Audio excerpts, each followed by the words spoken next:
Christianity Presentation 3, The History of Christianity. The heritage of Christianity is from Jewish and Greek and Roman origins. So taking them one at a time, as you can see, the Jewish is a bit lengthier than the other two. From Judaism comes the concept of circumcision of males. At birth. It's replaced by baptism as a sign of the covenant. The Sabbath day, generally Saturday, but Friday night to Saturday night, is replaced by Sunday for a celebration not of the day of rest that God put in Genesis, but rather as the resurrection of Christ, as the day of the resurrection of Christ. And the Shekinah, the visible symbol of God's presence, is replaced by the Eucharist. The scriptures are modified by Christian interpretation, and so Isaiah 53, for example, comes to be known, already known as a suffering servant passage. It comes to be known as a passage which Christ fulfilled in atoning for the sins of people by his death. Now, from Greek, we have in Christianity the element of logical argumentation, which is not something that you find much in the Hebrew Scriptures. Logical argumentation comes out mostly in Jesus' teaching and in the letters, most of all Paul's. Speeches as well in Acts. And then from Rome, from the Roman culture, comes the concept of centralized authority of law and organization. Of course, we could say that Jesus was the centralized authority of Christianity, but then it split up into 12 apostles. But it was reunified in Rome by the model of the Roman government having an emperor, so the Christian faith came to have a chief bishop, or papa, which we translate as pope. So there is centralized authority, but there's also, and that supersedes, overrides self-government. The second thing in the history of Christianity is the element of persecution and triumph over the first 3 centuries. There are accusations against the Christian community that are documented from at least the early 2nd century in the letters of Pliny of infanticide and incest and love and cannibalism. The infanticide is because it was considered that since Jesus taught and said you need to become as a little child, and he spoke of children, it was conceived that there might be in these secret groups a sacrificing of infants to further the Christian cause in some way, or to represent one's devotion to Christ. Another thing that this came from is the Hebrew Scriptures, Genesis 22, when Abraham was prepared on the mountain to sacrifice his son Isaac, just to be rescued in the nick of time by an available goat in its stead, available ram in its stead. The incest and love concept comes from the fact that they knew one another as by the term brother and sister, a family term, and that the prime commandment was the commandment of love. And so that caused suspicion that there was something more than meets the eye in a sexual direction. And then comes cannibalism and the Eucharist. Jesus is recorded as saying in the Eucharist by Paul, eat my flesh and drink my blood, and it will become a blessing to you. And so it was considered that there might be an eating of the of actual bodies in Christianity to approximate the notion that Christ was sacrificing his body for his body to be broken and his blood to be spilled in what is known as the Lord's Supper. That's what the term Eucharist stands for. It actually means the thanksgiving, because it's a festa. It's a feast giving thanks to God for Jesus dying for people's sins. So that brings us now next to the persecution part. By 64, Jesus had only been gone for under 35 years, it seems. The young Emperor Nero established an approach of torturing and killing Christians in the arena. He had a particular reason for doing this, especially when he was blamed for not taking sufficient action in a great fire that occurred in Rome, which was mostly built of wood. That great fire occurred when he was in his villa out in the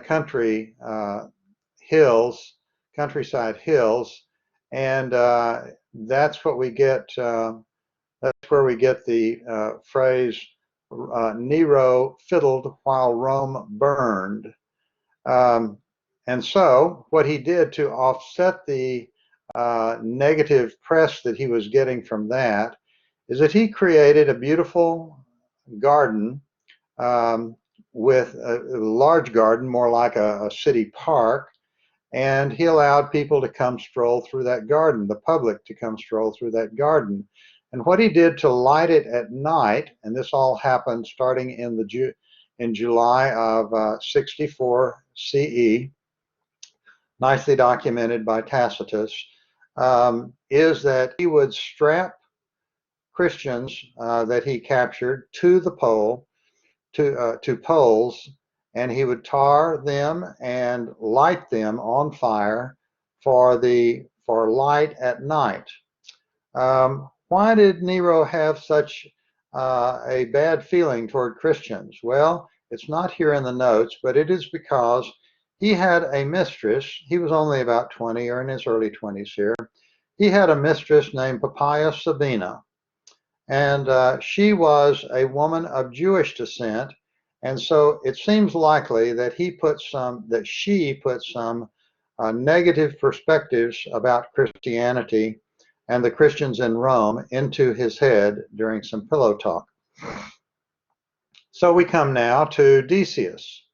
There's a big gap between Nero and Decius, and in between there was an Emperor Domitian around 90 CE who may have tortured people also, and some of the images from the book of Revelation written about that time or a little bit after may have come from Domitian during the late 1st century. But then we jump up to the middle of the 3rd century, 249 to 51, and we find that Decius is persecuting people wholesale if they do not give the sacrifice that is required. The sacrifice that is required is rather inconsequential, except it means devotion to Decius, the emperor, above one's devotion to God. A similar reason for persecution came with Diocletian in the late 3rd and early 4th century. And with Diocletian, it's called the Great Persecution because, as you can see, it lasted 20 years. It was more broad-based across the empire, and Christians tried to pay their way out of it sometimes, and sometimes there were churches by that time because there had been a period of lax laxness toward the churches, and they sacrificed books and their metalware, such as urns and cups and plates. But it continued. It continued, in fact, until Constantine brought it to a halt. Um, Christianity became the state religion by 311, and then it was validated 311 to 13, and it was validated. Let's see, it became there was a cessation of violence against Christians in 311. By 313, it became a valid religion. By 325, it had become the official Roman religion under Constantine, who was especially instrumental in the Edict of Milan, which made Christianity a valid religion. By the way, 311 had to do with with a person named Galerius, who brought the cessation of violence against Christians. The Edict of Toleration, it was called. So now we move on to the threat of Gnosticism. We are no longer in the era of persecution. In the 300s, we're going back to the 2nd century. I've already told you a little bit about Gnosticism, but here is some more and how it fit into the, that was with respect to the rule of faith, the Apostles' Creed in the 2nd century. And so we're talking about the 2nd century here. Gnosticism is so named because of the Greek word gnosis, which is the word for knowledge. It's the word from which we get our word knowledge. And it was the basis for, knowledge was a basis for mystical knowledge in Christianity that enabled one to become one of the perfect or mature or complete or fulfilled Christians in the most spiritual sense of the word. The main source is a large find of documents, about 50 to be exact, at a place called Nag Hammadi in Egypt. But Gnosticism is known about before that happened. That happened about 1945, and Gnosticism is talked about and derided by the Orthodox churches of the day, so they were called, as early as 150 or so. There's a complex mythology in Gnosticism similar to Greek thought. Basically, Gnosticism depended more on Greek thought than earlier Christian documents had. Gnosticism fully used the Bible, but they reinterpreted it according to some Greek concepts that were related to Plato and Socrates and some later ones called Neoplatonism. The main idea of Gnosticism is important to grasp. It is that there is a dualism of body and soul. The body is bad because it's material. The soul is good because it's immaterial. You might think that this is what Christianity would generally accept, but it was not at all, because the perspective of Christianity was that the body and the soul were both created by God in Genesis, and they were both good. So the Gnostics propose that what you have in the Old Testament is a creation.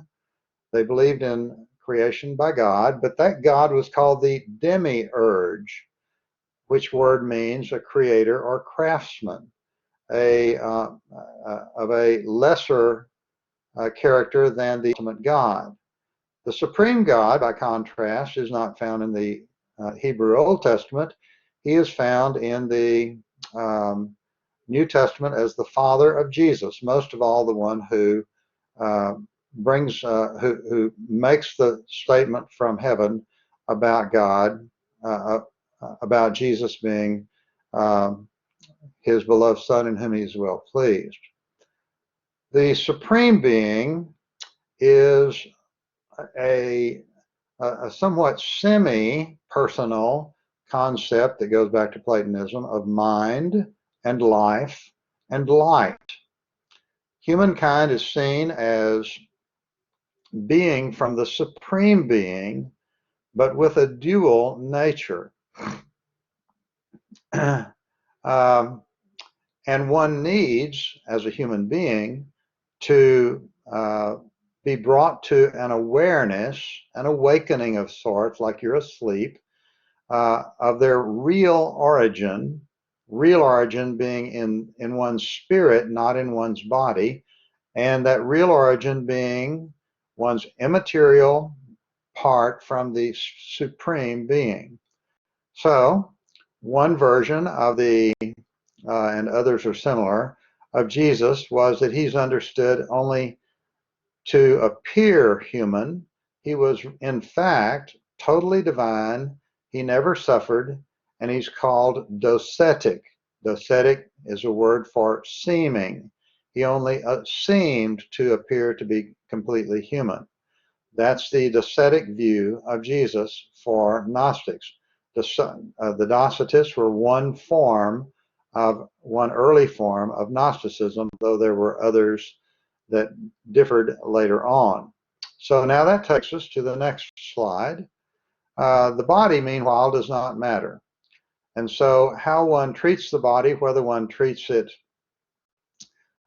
with indulgence, being licentious, any kind of sex is fine, or with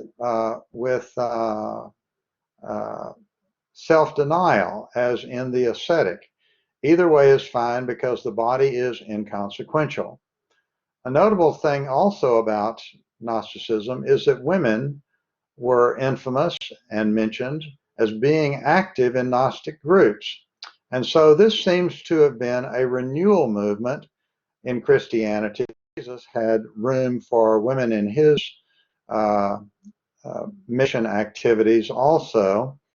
A renewal active group in the 2nd century, bringing back some of the earlier excitement and charismatic activity of tongues and prophecy, and women participating, not just men. Well, then we come to the challenge of Marcion. This is also within the Gnostic realm of thought. He is a Christian who comes from Turkey and is son of a bishop of Sinope on the Black Sea. And he was a person who found so much conflict between the Mosaic law and Jesus' teaching of love that he rejected the Old Testament as legalistic and being without mercy. God only created inferior, the Testament God created the inferior material world. The God of Jesus, and that God that created the material world, was equivalent to that demiurge. The God of Jesus, by contrast, was higher, a God of love, not of law.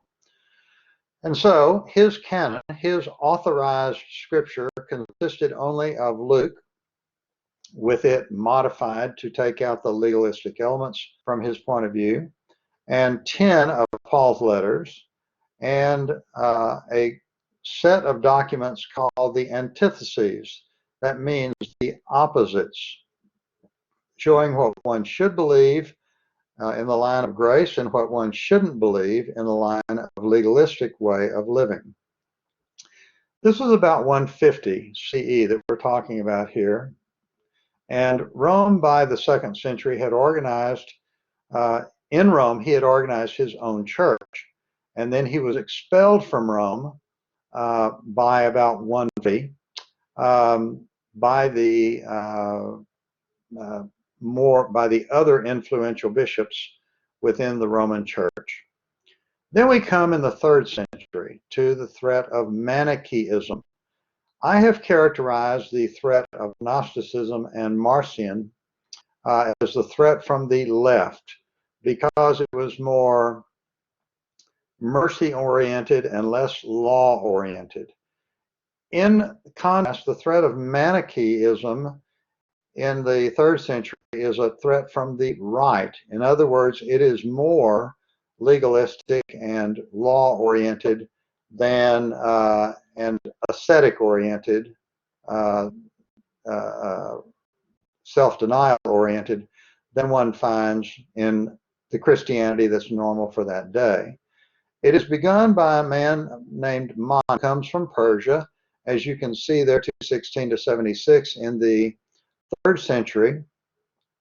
He is both a person of self-denial and an eclectic, meaning that he is interested in getting what he finds as the best of Zoroastrianism, the best of Mesopotamian religion, and the best of Buddhism, and combining it with Christianity to form a more robust, more profound religion. He called himself the Paraclete, which is a word that means comforter or helper in John 14, and would have his followers understand that he is the promised one whom Jesus would send from God after Jesus departed. But of course, this is about 200 years later, and he would take the religion to the ultimate level with God.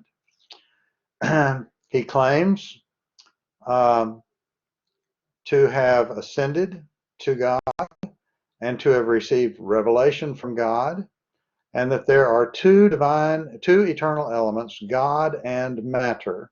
This is not quite the same as the Gnostics, who said that only the good God created, that the good God created the immaterial part, and the inferior God, the demiurge, the material part. Here we have something that's more like Zoroastrianism, that there are two eternal elements that fight against one another. Not two gods, but two primary elements, with God superior to matter. Then we find that his view of humankind is that there are three categories of them, from higher to lower. There is the elect, and there are the hearers, who are kind of like learners who may convert fully and wholeheartedly or not. And there are the wicked, who have no interest in Manichaeism. He had an organized system that went all the way from Persia in the east to Spain and Europe in the west, and they included Arabia, Iran, India, and China. And by the way, that goes way farther to the east than I told you just a moment ago. It spread to Egypt and North Africa and the Mediterranean Europe. And one of its most important proponents for a while was Augustine of the late 4th and early 5th century. He was in North Africa at the time that he became a proponent of Manichaeism. And so to Augustine we now come, and we come to him because he was the most important theologian in Christianity after Paul, and maybe I should say he is the most important theologian in Christianity after Paul, because he has probably been more influential than any single person in Catholicism and Protestantism, though not necessarily in Orthodox Christianity. So moving into Paul, we go next to the fact that that he was born into a family in which his father was a non-Christian, but his mother was a devout Christian. He became a teacher of rhetoric, a very successful one. He was a brilliant person. And he had pilgrimages in various religions before he converted to his mother's. His pilgrimage was first with Mani, you can see, ages 19 to 28, so in his 20s.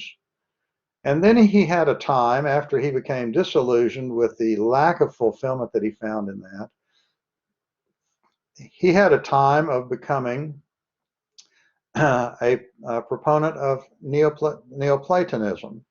Neoplatonism was a Greek philosophically oriented religion that had that provided a mystical union with the One, The one was not exactly God, and it wasn't exactly a thing. It was a semi-personal concept within Neoplatonism. And he practiced that to the late 380s, 387. And then he was converted under the Bishop Ambrose in Milan.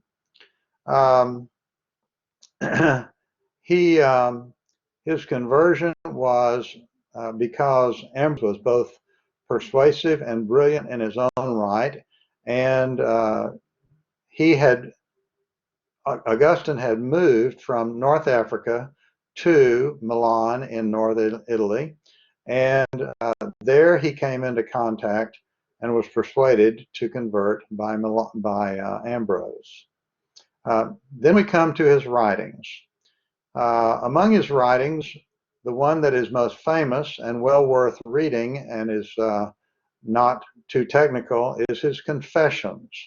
That was a story of his life, starting out as written as a converted person, starting out as a terrible child and turning into a devout worshiper of God. It makes a very interesting read. Then come numerous commentaries on various books of the Bible, numerous homilies or sermons on various books of the Bible. He spent a lot of time on John and the Johannine epistles. They're well known. And then the City of God, which was a writing of his against paganism regarding the importance of the kingdom of God and how valuable and rich it is in contrast to pagan culture. And then he had doctrinal works, the most important being on the Trinity. He was a giant in his day, the greatest. He had controversies with Mani regarding Manichaeism, the Donatists regarding, and Pelagius regarding issues below. With Mani, he believed and promoted that the world was really created good by a good God. And then with the Donatists, he proclaimed that the church was holy, but the purposes are not. And therefore, the church should be understood in spite of its deficiencies, as a holy institution for instituting, even though it is imperfect people doing it, instituting such things as baptism and ordination. This had to do with problems arising from the Diocletian persecution way back in from 305. And then comes Pelagius. With Pelagius, he debated the issues of freedom of choice, and he firmly came down on the side of predestination and election of all people by God. Pelagius had a concept of freedom of choice, which he very much disagreed with. And so the Christian church to this day is predominantly Augustinian in its belief in election and predestination, rather than Pelagian believing in freedom of choice. However, there came to be semi-Pelagianism, which gave up a fair amount of the dogmatism on predestination and election. Enough of that. Let us proceed now to Christianity in the Middle Ages. This is a period in which the first two items that I will cover, the first three items that I will cover, the Crusades, the Inquisition, and persecution of the Jews, show some of the worst of Christianity, and it's what I like to call the governmental or political misuse of Christianity during this period. The misuse during the Crusades, of course, was to attack Islamic lands, most of all to gain back Palestine and Jerusalem. And then in 1095, So in 1095, the Crusades actually began, as we've already been through, and they lasted until about 1300. The result was that there was permanent enmity between the Christians and the Muslims. Notice I do not say Christians and Jews, Christians and Muslims, but more about Christians and Jews momentarily. Both claimed to have the absolute truth, the Christians and the Muslims. There was strong proselytizing on both sides and unhesitating military force on both sides. This is, of course, a long way from the notion of loving your enemy and Jesus promoting a basically pacifist approach toward violence, letting himself be mistreated himself. Number two, the Inquisition. We've already talked about the Inquisition being a questioning of Jews and Protestants by Catholics. So it was for the purpose of getting rid of Jews who were in Spain and stamping out the heresy that was felt to be coming from objectors to Christianity, most of all in the Protestant Reformation, but it began as early as 1179.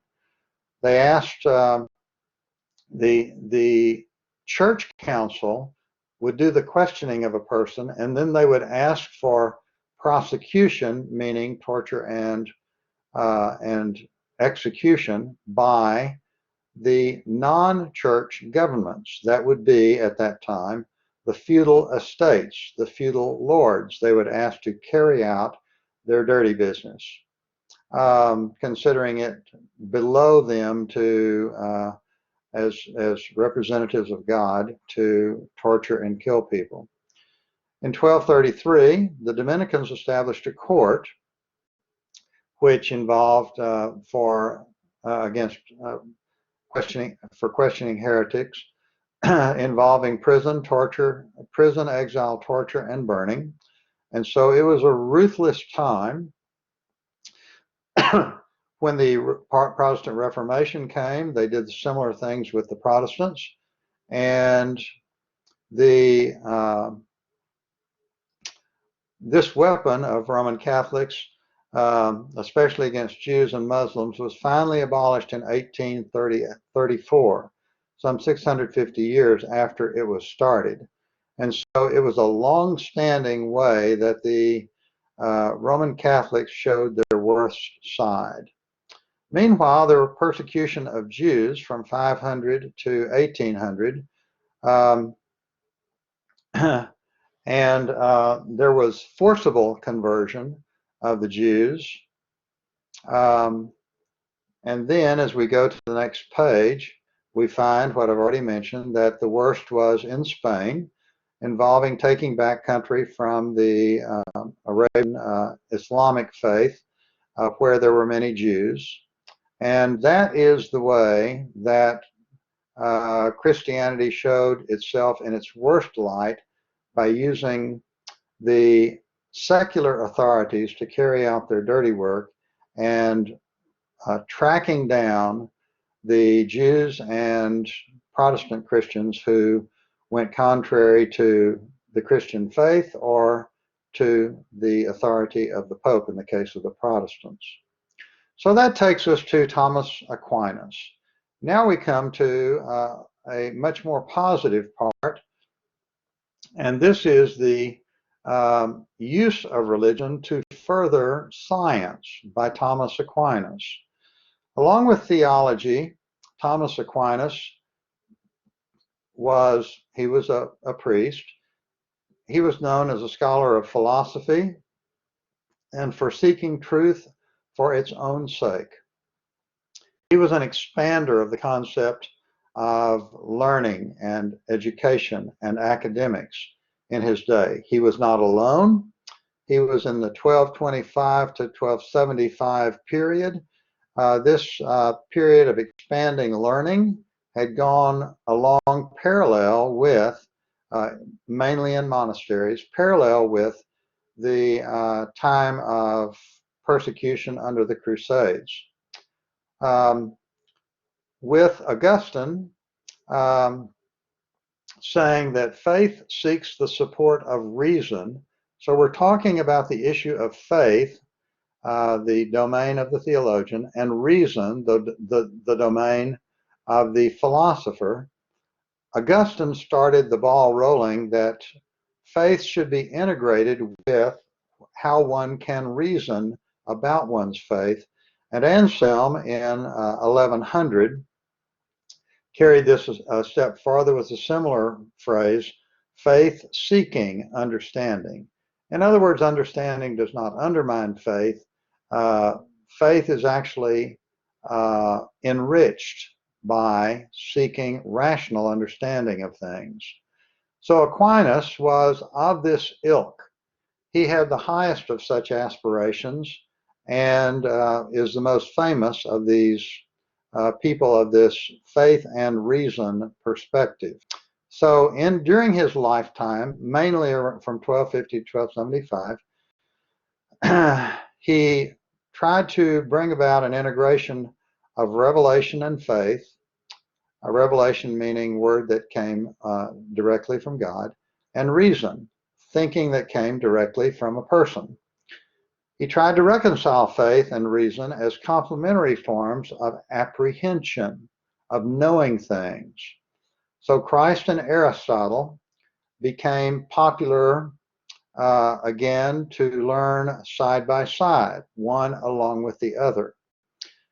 Interestingly enough, while the Jews and Islam were being persecuted in certain areas of the world, Aquinas gained this knowledge, gained access to ancient sources from the Greeks, such as Aristotle, from the Jews and from Islam, who had kept these ancient libraries of classics from Greece and preserved them. The discovery of God can come by reason without divine help, though it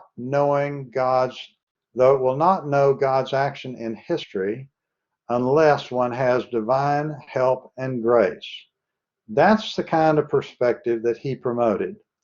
You can know about God, but you cannot appreciate his actions in history, how he has done good things for people in history without turning your life over to him.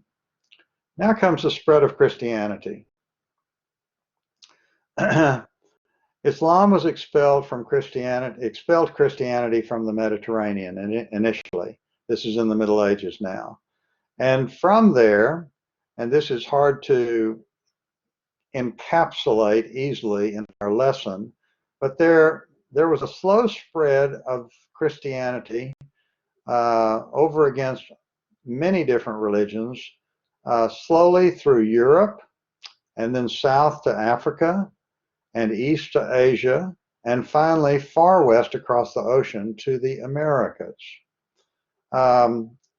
The issue of church and state arose in this because church claimed to be superior but would not take up arms. The state was the mechanism for enforcing what the church wanted to enforce, and the church required that the state do their bidding, their dirty work, because they were, as I have already said, really, they were too much God's representatives to do it for themselves. The medieval debate over what the church should do and what the state should do led to minimal power of the church. And then we come to the Enlightenment. So the church lost power from not doing the enforcement that the state had done. In the Enlightenment, we come to a significant loss in Christianity, and it was because it was from 1650 on, but I would rather put it from about 1750 to 1850 was its heyday. In the Enlightenment, there was a great disillusionment with the value of Christianity because of the kinds of preaching and dogmatism promoted during that day. On the one hand, the philosophers left theology to become rationalists. they felt that the Bible was so full of discrepancies and inconsistencies that they wanted something that they could get their mind around and be sure about by being able to test it by scientific method. It happened in England, Netherlands, Germany, France, without going into those names. And the conclusion of the Enlightenment was that the transcendent is irrelevant. After all, we don't see it and we can't go there. And maybe it was even non-existent. Who could tell? The religious skepticism set in Europe as a result. And I might say most of all, religious skepticism in Germany and France, but to a great extent in England as well. And the cause was this: the disenchantment with Christianity from the religious wars, the violence involved in that, and dogmatism, the nastiness involved in that was dry and hard to listen to or care about. There was an aversion to absolute authority because of the Pope.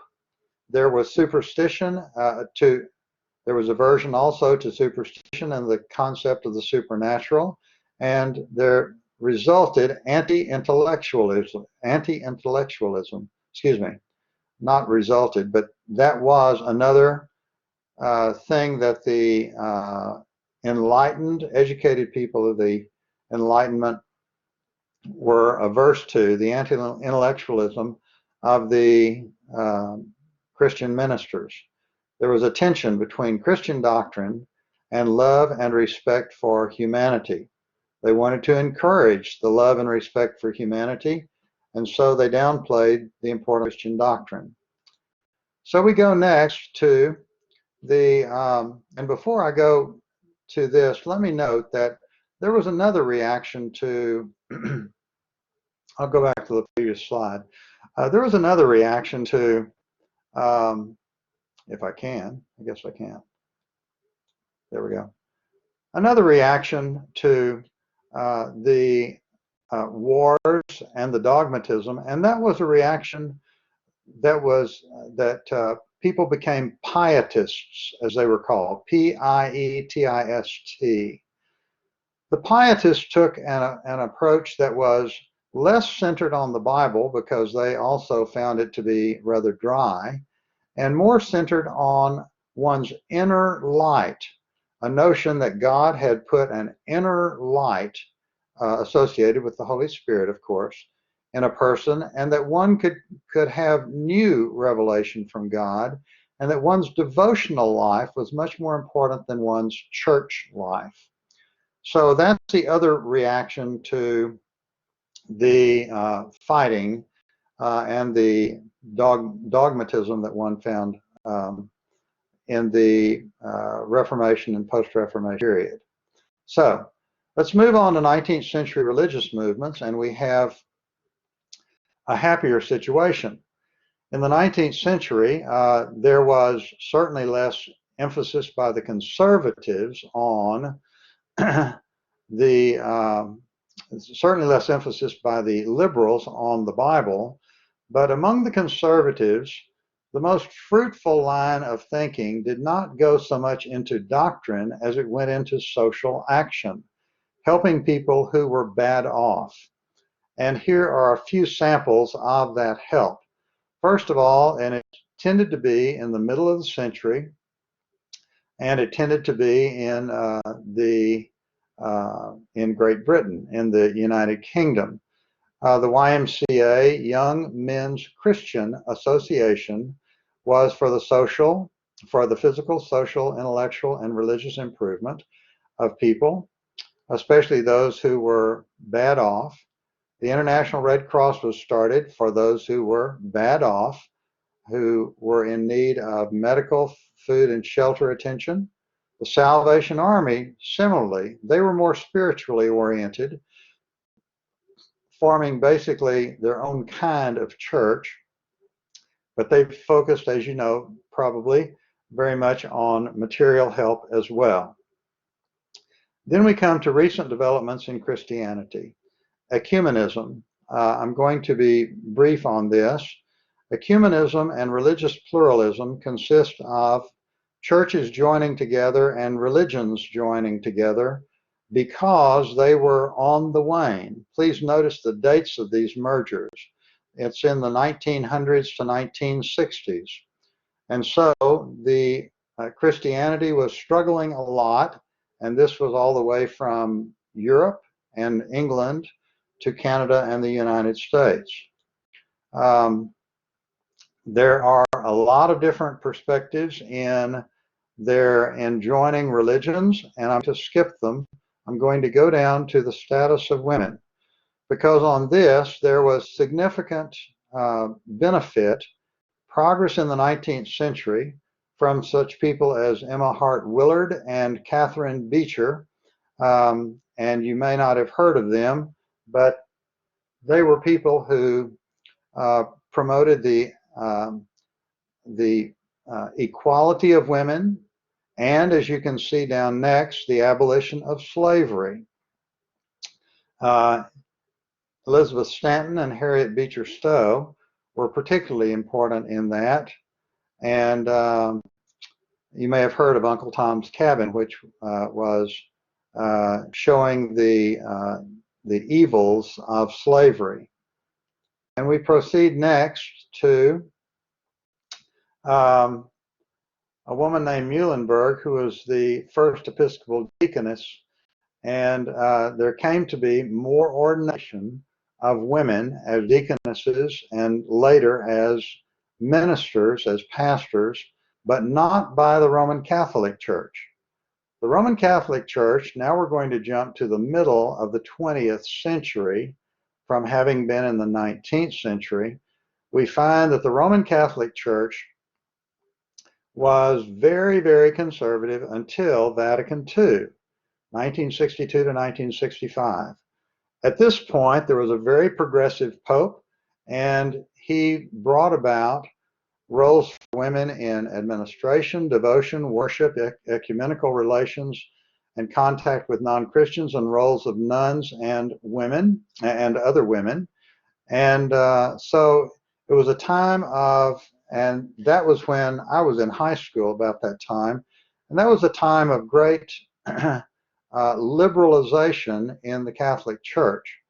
And let me hasten to add that what happened after that was a major pulling back by the popes after that of the of those liberalizing tendencies. Meanwhile, in the 1970s came the National Coalition of American Nuns, who sought equality with priests but did not gain it. They attempted to change the view of God to a person who was equally male and female, with such important scholars as Canine and Ruther, Angela Davis, Michelle Wallace for African American women. And then we come to liberation theology, which was a major emphasis in Latin America, still is, that started in Vatican II and was associated with socialism, and therefore was very frowned upon by many Protestants in capitalist Europe and the United States. But the major figure in that, more than any other, is Gustavo Gutierrez, called the founding father of liberation theology. And you'll notice he comes from the 70s, the 60s and the 70s. And so that is a major push that is not so much for liberation of women, but it is for liberation of poor people over against the rich and powerful who were oppressive to the poor in the name of religion. And then we come to claims, this included claims that they were Marxist, but many of them were not Marxist. And then we come to Christian observances and practices before we conclude for the day. The sacraments consist of a maximum of 7 practices in the Roman Catholic and Eastern Orthodox Church. Please notice they include baptism, confirmation, confession, Eucharist, matrimony, orders, and celibacy, which means taking orders of poverty, oaths of poverty, and not marrying, and unction and euchalion, which is a term for the anointing of people at their point of death. Protestants do not practice this many sacraments, and a sacrament itself means an act which gives one spiritual benefit, and Protestants tend not to think that any act, that it's more a matter of the heart and attitude that gives one benefit with God, and so they tend not to take these rites as sacraments, but rather as remembrances and recognitions of God's role in the process of life.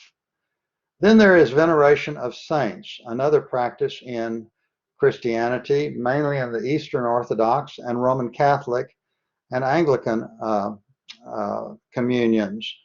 They have feast days for saints. They have liturgical festivals, and these include Mary, Joseph, archangels, apostles. Just about as many saints days as there are festival days for the gods in Hinduism, to keep one's mind, of course, on the importance of God in one's life. The Protestants renounced these, and they have observed Reformation Sunday as a major feature of some of their practices. It's the Sunday closest to Halloween, which was the day that Luther nailed his theses to the cathedral door. And then we come to the Christian festivals as we near our end. The Christian festivals, of course, include Advent, 4 Sundays preceding Christmas, to prepare one to celebrate with proper respect and reverence the birth of Jesus. And then Epiphany, which means appearance, that's especially important for the Eastern Orthodox, which is the point at which Jesus was considered to be baptized and the visit of the Magi to Bethlehem. And then Epiphany, and so Epiphany is a much less gift-oriented, much more spiritually oriented celebration in January. You can see it's about 2 weeks after Christmas for Eastern Orthodox Christianity. And finally, what we're coming up to now is Easter, a week from this weekend. So for all of the West, Roman Catholics, Anglicans, Protestants, following the Gregorian calendar from Rome, the first Sunday after the first full moon following the equinox is Easter, usually March or April. And this year, as we can see, it's going to be April. I believe it's 12. I'm not sure about that. Eastern Orthodox, by contrast, follow a Julian calendar, which is also Roman but earlier, and it is usually later. That makes Easter somewhat later. There is practiced Lent for the 40 days before Easter, so we are still right now in the period of Lent. And preceding Lent, by the way, what we have especially known in New Orleans is Mardi Gras, because Mardi Gras is a big celebration before you start giving up things the next day, which is Ash Wednesday. And then later on in the year, after Easter, comes Ascension Day, 40 days after Easter, and Pentecost Sunday, 50 days after Easter, at the end of May and the beginning of June. So goes Christianity. Presentation 3. Thank you for joining me.